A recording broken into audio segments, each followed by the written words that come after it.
If you missed it, go back and listen to part 1 first. Take it away, fellas. It's very compelling. I could put my business hat on and go 500 square feet, one oven, timed, single employee can do this. And if the product's really great, that's quite compelling. But you still got to pound the pavement to find those franchisees, and you still got to have a pretty good pitch. So if I'm a potential franchisee, what's the pitch? A Dirty Dough franchise. I think I would kind of reiterate with just what you just told me as well. So it's hitting on the team first. We have a really experienced team. Now our CEO, Jill, who I mentioned, is now our president, and our CEO is Greg Majewski, who was the CEO for Jimmy John's during all of their rapid growth, and now he owns another X amount of brands. So it's okay. Here's the team, but that's one thing. The other thing is cost. How much does it cost to open up us versus a competitor? And we're going more towards how do you lower the barrier of entry to entrepreneurship by allowing new people to become entrepreneurs? Well, what does it take to become a business owner? You need time, money, and expertise. Well, we've taken away the expertise out of it. Yes. Because you don't need to be a baker. Right. All you have to do is learn how to use an oven. Right. The time it takes to run a business is generally correlated pretty closely with the number of employees. Yes. If a competitor requires 50 employees before opening day and we require 15, which one is going to take more time? Right. And then the money it requires. Well, if you only have a 500 square foot build out or even 1,000 square foot build out and only one oven, you don't have to buy all the mixers, nor do you have to have all this storage for all your raw ingredients because I'm shipping you a finished product. Now you no longer have to have all of the same amount of capital. So it's less capital, less expertise, and less time required, backed up by a really good product. Generally speaking, we get a little bit better reviews than anybody else. A 4.8 star and somebody else, the competitors are 4.6, but it's also more of a unique product. Go try to make a 3-layer cookie at home or in a Insomnia Cookies or Crumble Cookies store by hand. It's like, you can't do it. So we kind of cornered the market on having a unique product, and the barrier of entry to competing with us is you go spend a few $1 million like the idiot that I was before you even have a freaking franchise open. You know what I mean? Like, it was a high risk, but now I think it's paying off because we've allowed our franchisees to sell a more unique product, and nobody else has broken into that space yet, probably due to the cost. So what's the typical investment that somebody would require to open up one of your franchises? $250, $275 is kind of average. If you get a good space, that's a second gen and your construction cost is low, you can open it up for less than $200. Right. That's kind of what we're looking at. But in the grand scheme of things, not a massive investment. Yeah, especially if you could do an SBA loan with, 40 grand down or something like that. And to my knowledge, and I haven't checked in a little bit, but we hadn't been denied, or maybe one franchisee had been denied an SBA loan because they like the model. Because, banks are also looking at risk, and what's higher risk? 50 employees out of 1,800 square feet or 15 employees out of 500 square feet, right. $700,000 opening investment or $300,000 opening investment. And you're also saying your cost of operating is going to be lower as well because you can run it with one person. You don't need 3 people in the store at a time. I can see lots of advantages to it. So what have you guys been doing on the marketing front to get the name out there? Because it's one thing to give people the operation and the name and the logo. What have you been doing to promote Dirty Dough to the world? The thing that's been the most effective was definitely our response to the lawsuit. Right. I remember I'm going to a franchise conference next week in Philadelphia. And the first time I went was 2 years ago. And I went with my Dirty Dough shirt and I got stopped by like dozens of people like, oh, Dirty Dough. And I'm like, we just opened our first franchise 2 months ago. How do you even know who we are? Right. But it was for sure because of the Utah Cookie Wars, whatever. That definitely helped us out. Outside of that, what's been mostly effective has honestly been sampling, going to businesses and just showing up because you have an amazing product. I just did that a few weeks ago in San Diego with my little brother who just opened up a store. You go to 7 businesses and say, hey, can we give you free cookies that you can hand out on your behalf to all of your customers after a karate class? And you can say, hey, free cookie, no purchase necessary on us. All you have to do is download the app and Dirty Dough is 3 doors down. 7 out of 7 said yes, because we showed up with 4 cookies. So it's like, what's your cost for 4 cookies? And then we went to a handful of schools with a dozen cookies, warm cookies cut up, and you show up anywhere in the world with a box of cookies, warm cookies, and you get let in and you have great conversations with people. It's like, just get your product in front of people. I'm going to encourage people to go back and listen to episode 61, which is Fields Cookies. I listened to that episode. And now I'm like, I just copied her. Right. Employee number 1 is from Mrs. Fields. And what did they do? Now, They did it differently because back in the day that Mrs. Fields started, there was huge foot traffic through shopping malls. So what did they do? Gave away warm cookies in the mall. But it's the same idea. You're just going, we're not in a mall. We're not in a foot traffic location. I'm assuming you're probably decent visibility location so people can find you. But we're going to walk up and down the street. We're going to go into every business. We're going to go into every craft store and art store and karate studio and ballet studio and give away warm, fresh cookies. It's the same idea. Yes, and going back to our CEO right now, he came on at Jimmy John's when they were like 28 stores, and he left them when they had 300 open and 700 additional sold. And he's like, during that whole time, you don't really have a marketing budget. You know, your 3% that you're paying doesn't really even cover for your website and your tech and all that. So he's like, it was just samples. And the advice that he gave everybody was, you need to give 50 samples a day. Get your sandwich, cut it up to whatever pieces you want. And sampling is great. We did that, something similar with a haircutting franchise, a kid's haircutting franchise. Hey, will you give out free cookies to all of your clients on us? All they have to do is download the app and come into our store. They gave out however many coupons, 360 people, unique visitors, kids with their parents, you know, because they're only getting one coupon, showed up to the store to redeem it. So like your product cost and everything on that is, you know, maybe a few $100. It's like, how else can you pay a few $100 and get 360 people plus their parents to come in, download the app and try a cookie? You can't. Now, the issue with that is, you know, bandwidth and how much can you do that? And the good thing about ads is you just turn it up and down and it's a lot more passive. And I think they both play, you know, hand in hand. But that boots on the ground, guerrilla marketing, getting out there and getting, you know, you're on the high school, you know, buy one, get one free discount card or whatever. Like those are, at least initially when franchisees are opening, like that's what's making a big impact. And here's what I'm going to say that I think that you did brilliantly. There's two things that I want people to take away on this. Is probably three things actually. Now that I think of it, I keep adding things because it's so amazing. But one is when you don't have money, you got to spend time. Like in other words, your guys are not sitting in their shop doing nothing. You're like, no, here's the model. Get out there, get out in the community, give cookies away. You can't sit in your store, right? So if you don't have money, you got to do things. But here's what I'm also going to say that I think was really right that you did. And I think it's better than giving 2-for-1 coupons because when we discount things, we tend to create price sensitivity in our customers. There's lots of studies on that.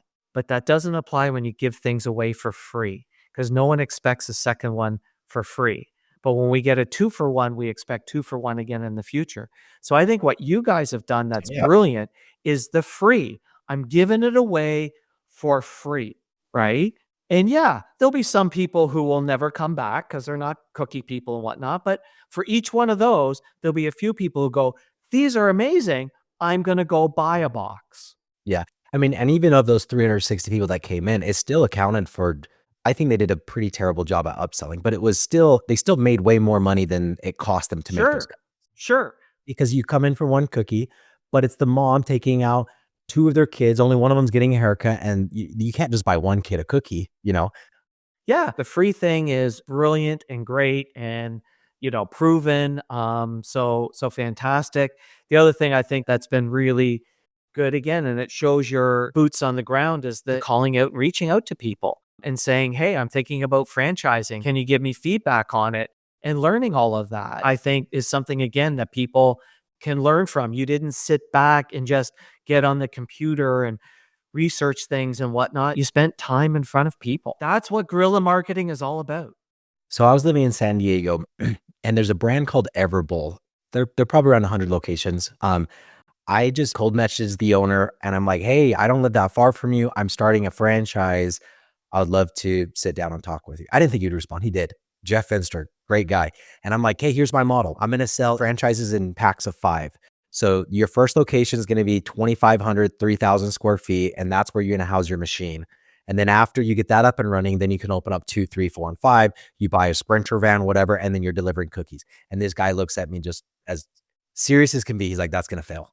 It's like, you cannot hope that your franchisees are now machine operators. And then you're going to tell me that you're going to make them deal with insurance and vehicles and driving. Like, no. And I'm like, well, why not? You know? And he goes through it all. I'm like, okay, you need to do all that for them, and you can and centralize everything to one location. Then you get even better economies of scale on all your ingredients. That was a 100% pivot from what I thought I was going to do, but me just messaging somebody on Instagram to meet up with lunch. And then he changed my whole business model in 30 minutes. Stay tuned. We're going to wrap up this story and tell you how to apply this lesson to your business right after this. What? Message. What? No. What is the message? How? Media. What? Not what, but how. How is media? Which is first? Message. What you have to say is first. But I thought how was first. No, media is second. How the message is delivered is less important than what you have to say. Your message. So the message is key? Yes. Oh, and you can book your free starter session on this podcast website. Back to you, Dave. Dave? Let's pick up our story where we left off, and trust me, you haven't missed a thing.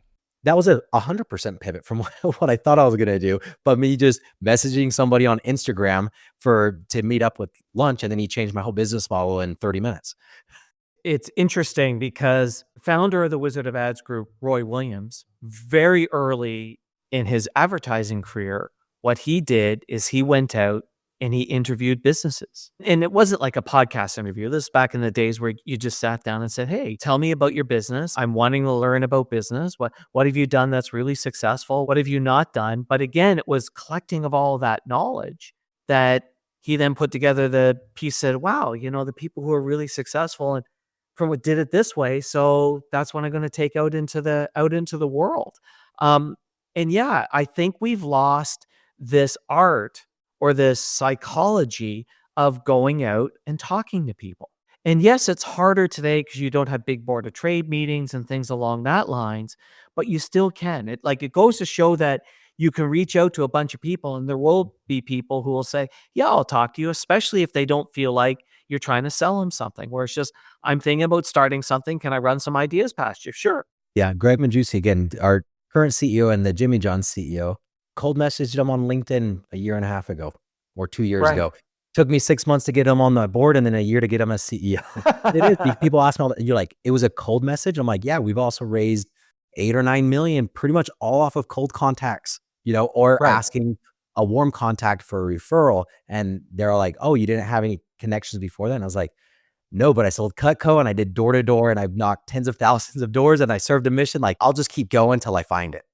Right. It's that amazing training of just learning how to do that. And I think it's a skill that is being lost. This whole, how do you get out there and how do you get to know people and how do you create that community and create that interest? It's just like even the reaching out on LinkedIn, most reach outs on LinkedIn is the person's trying to sell you something or is saying, hey, I would like to talk to you. And it's like, look, I know you're just trying to sell me something. It's not, I've got this idea and I'd like feedback on it. Could you help me? That's a different reach out. It has been absolutely mind-boggling to me how many people will say, because you kind of have two groups of people. You kind of have the more of the hustle, go earn your keep, charge, your time is valuable. If people want to pick your brain, tell them to go to hell because you're worth so much money and blah, blah, blah, Right. And I bought into that for a while. And then I got into like the John Richards, he was our first advisor, the founder of InfoSpace, which IPO'd for $30 billion.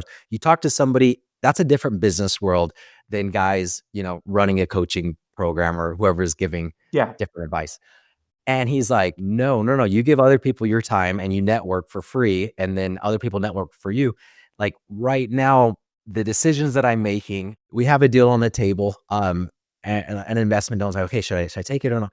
I sat down with the owner of a company called Savory Fun out of Utah. They own several hundred restaurants. And he just sat down with me so I could lay out the deal and he gave me his unbiased feedback on it. I'm like, why did you do that? You know what I mean? But he's like, oh, well, it's because this person, and I know that you've talked with this other person that works for one of my stores. And it's just like, everything is very well connected. And as soon as I got rid of your time is valuable, charge other people if they want to pick your brain, said, no, I'm not going to charge people. I'm just going to give it back. And other people seem to give it to me. It's been so powerful for networking. Even if nothing comes from it, at least I know that person. And I maybe could have added some value to them, hopefully. Yeah, well, that's not much different than my philosophy because I structure it as kind of a 90-minute meeting that I'll do if people want to talk about marketing. And there's a little bit of prep work I ask them to do just so that I can show up actually with a bit of an intelligent thing to say. Yeah, I'll meet with anybody because my attitude is, why not? And if you can help somebody out, it just seems like it comes back in some weird way, to help you in the future. I think there is that. And yes, people can be a little bit too much, and you do have to balance it. There is only so many hours in the day, but at the same time, yeah, there is a little bit of that, give back that I think is a good mentality to have. Yeah, and it is important. Yeah, don't get lost in giving free phone calls. That's not what I'm saying. But it's like, if you're like, oh, I got 3 hours a week to go meet 3 new people. Yes. Yes. And I'm going to pick who those 3 people are this week, or whether it's me outreaching to somebody else or other people outreaching to me. But I remember just like Kona Ice is a brand that has over 1,000 locations. Somebody that owns a franchise called me for some advice. And then after, they're like, hey, can I share your information with Tony? And then I got to meet Tony, and they have 1,000 locations. And it was just because I'd helped somebody and he was asking something else about cookies and desserts. And it was like, oh, it's cool how quickly sometimes you see it. And sometimes you don't see it quickly, but it doesn't matter. I do believe that like, if you have a problem, either it's because you lack knowledge to solve it or you lack somebody with knowledge to solve it. And the bigger you build your network, the greater capacity you have to solve your business issues.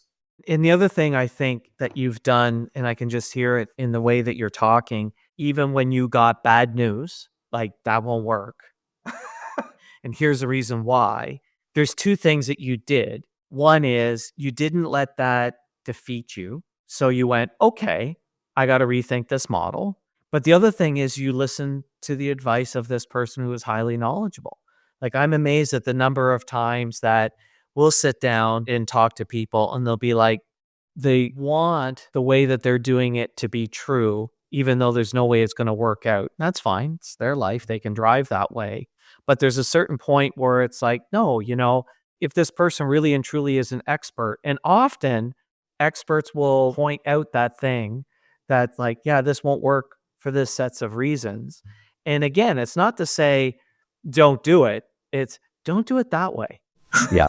I mean, when I got on the phone with our current CEO now, the first time, it was probably the second person outside of the Jeff Finster guy from that first story I told that was just as blunt as can be. And I'm getting on the phone all excited. I'm like, we're doing this. We've sold X amount of 100 of franchises and we've opened up 4 stores already. And he's like, you're an idiot. You're doing this, and that. I'm like, okay. And it was a potential investment call, but it wasn't a good fit. And then I'm like, but he was so blunt, and that's what I like.